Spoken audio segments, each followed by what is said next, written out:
So, hi guys, thanks very much for taking the time to speak with me today. I'm excited that we can finally talk about Halo for the UK fans. Yay. Kiki, I want to come to you first.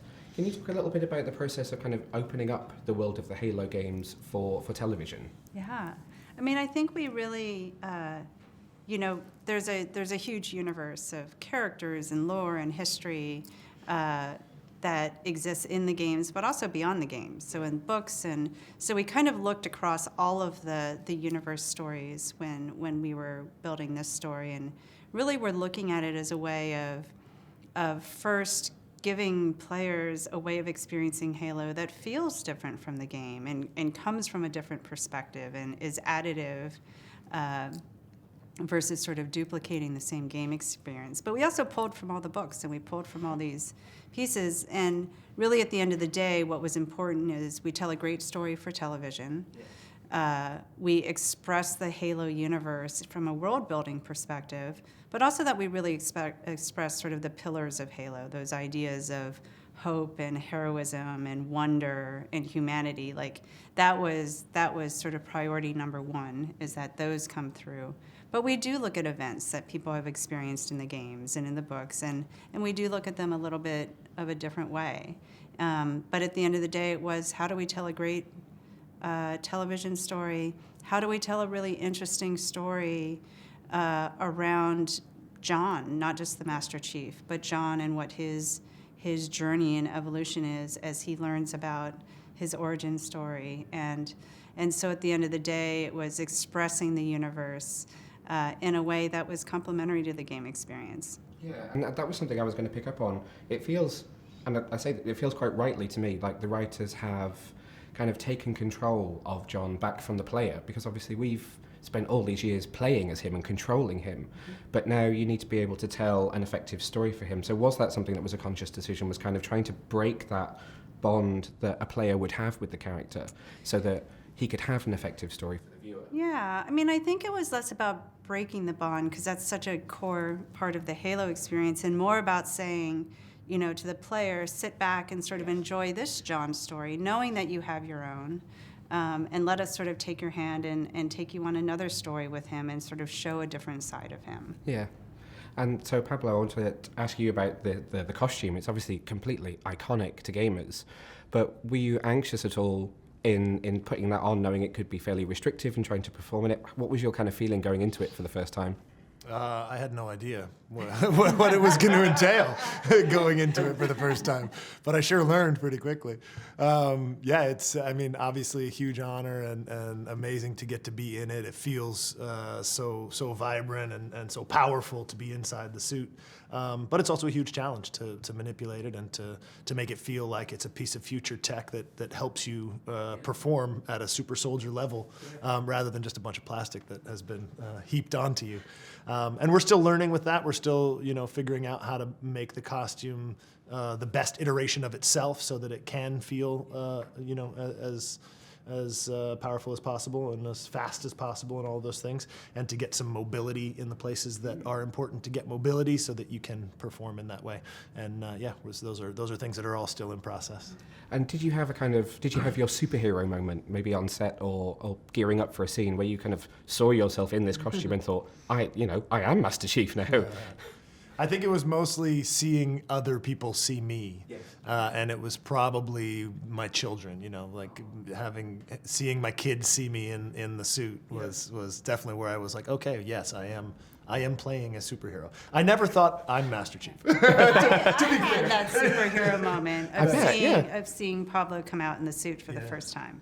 It was amazing because, obviously we cast him and believed deeply in him, and then seeing him actually step out, I think we were in costume, having him step out in the suit, I was like, oh my gosh, like we were casting for John and Master Chief stepped through the door, and it was extraordinary, actually. It was really emotional. Well, I remember the day that we all the Spartans put it on, and we came out for the crew, because you probably saw one. I mean, Kiki was there through the whole iteration of the suits. The problem we were doing the suit try-ons at FX, and they were not painted. They were not, so it was like gray. Didn't quite feel right. But then when they were all done at one time, there was this one day where they brought all 4 of us as Spartans out in front of the whole crew, and you could, from us inside the helmets, you could definitely It was see on powerful. the It was faces. Yeah. super powerful. I had that experience. I was in costume. You were all coming towards. Essentially, a shadow was cast. It was like, where's the light gone? Because there was this block of 4 giants coming at you, and it was before I started shooting, and it was like, there it is. But then Dr. Halsey is right in the thick of all the action. She's not confined to a lab or kind of, she's in the thick of it. So what was it that attracted you to the role? I mean, there's just so much with her. She's almost right alongside the Spartans for most of this story. I'd say more sort of puppet string. I mean, pulling, more of a sort of omnipotent, or attempting to be. Obviously, she loses her grasp. Well, actually, I can't say too much because I know, I had to be careful as well. More of a puppet master maybe than actually there. I think when it gets too muddy, she doesn't really get involved. She lets them take the heat. It was great. And you get a very interesting scene in episode 3 where you get to act opposite yourself. Oh yeah. What was that like on set? It was complicated. It was a camera that went 360, which was fascinating. I'd never worked with anything like that before. It was largely technical, but it, so it's a capture. I won't even go into how long that all took to set up. But essentially, you do the whole scene. You don't break, which is unusual on TV and film. You tend to sort of do segments, as you probably know, like a master shot, and then you go in and do coverage. And this wasn't like that. You had to sort of try and get it perfect every time. Wow. On both sides. But it was really fun. I mean, I've never done that before. I'll probably never do it again. So that was a one-off cool experience. But this show was full of those for all of us, I think. I can imagine, yeah. Yeah. One of the things I love the most about Natascha's characterization, and why I think the character of Halsey is so effective in the series, is plot-wise, she's used really as kind of the villain. Yeah. She's this, as she said, puppet strings, who has done all of these things to create the Spartan program that are probably morally, in some ways, compromised. But Natascha has such an inherent warmth and likability, that those things it balances it out in a really wonderful way. Yeah. That I think makes the character feel a lot more lived in and human than maybe it would on somebody else's hands. Yeah. Now, obviously, this show has arrived with the UK audience slightly later than it has with America, but it arrives to UK fans in the knowledge that there is a second season. Anything you could tease quickly about what might be coming up? It's going to be amazing. It is. We're definitely deep in it. I mean, we will head immediately to back to the production. Yep.